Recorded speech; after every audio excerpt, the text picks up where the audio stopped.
আজি সৰস্বতী পূজা পাই গোটেই ঘৰটো মুচি কাচি আজৰি হৈছোহে। শৰাই ভাগো দিব লাগিব। আমাৰ এই ফুচুকি ক'ত আছে জানো? আজি তাইক ওলাই যাবলৈ একেবাৰে মই বন্ধ কৰি থৈছো। ক'ত কি কৈ থাকে ঠিকান নাই, একদম মানে সঞ্জনী। সেইকাৰণে আজি বন্ধ কৰি থৈছো। ঘৰতে মই পূজা পাতল কৰিম, শৰাই দিম, তাতে থাকিব লাগিব। ইয়াৰ চাওঁচোন কেনেকে ওলাই যায়। মই দেখতে আছো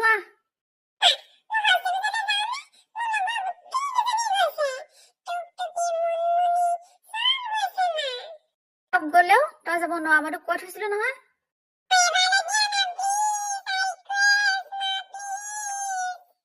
নাই নহব, মই ঘৰতে শৰাই দিছো। যা গা মূৰ ধুই লগে, ধুই পেলাই চাদৰ মেখেলা জোৰ পিন্ধি আহ। আজি অকমান সৰস্বতী মাৰ ওচৰত হেৰি কৰি প্ৰাৰ্থনা কৰিব লাগিব। বল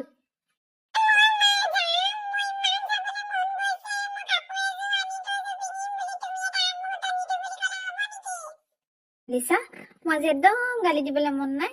তই সেইকাৰণে ভালে ভালে মই যি কৈছো তাকে কৰ, নহলে আৰু উপায় নোহোৱাত মই আৰু ৰাম টাঙোন উঠাব লাগিব। লাগি থাকিবি দেই, মই বহুত কাম আছে, মই যাওঁ।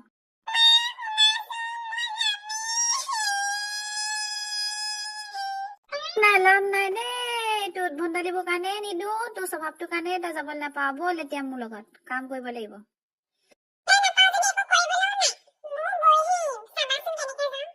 যাচোন কেনেকে যাও। তোৰ ঠেং দুটা ভাঙি তোৰ হাতখনত যদি দিব নোৱাৰো, চাই থাক। দেউতাই যদি সোধে, তোৰ কথা কিন্তু চব মই কৈ দিবলৈও আছো।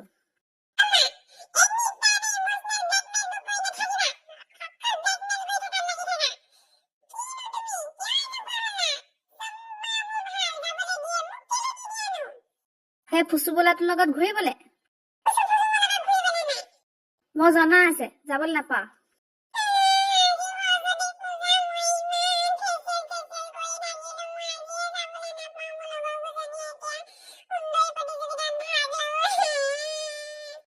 সেৱাখন নকৰিবি দেই, মোৰ মূৰটো টিং টিঙাই গৈছে।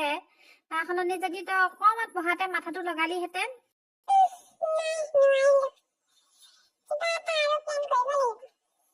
ফুচুকিজনী অহা নাই যে, মই অথনি আহিম বুলি ক'লে। তাইৰ কাৰণে ক'ৰ পৰা লগৰ এটাৰ পৰা বাইক এখন খুজি আনিছো। এই ফুচুৰ লগত নাই যোৱাটো, অথনিৰ পৰা ৰৈ আছো, অহা নাই। হ'ল কি, ফোন এটাকে কৰো নি?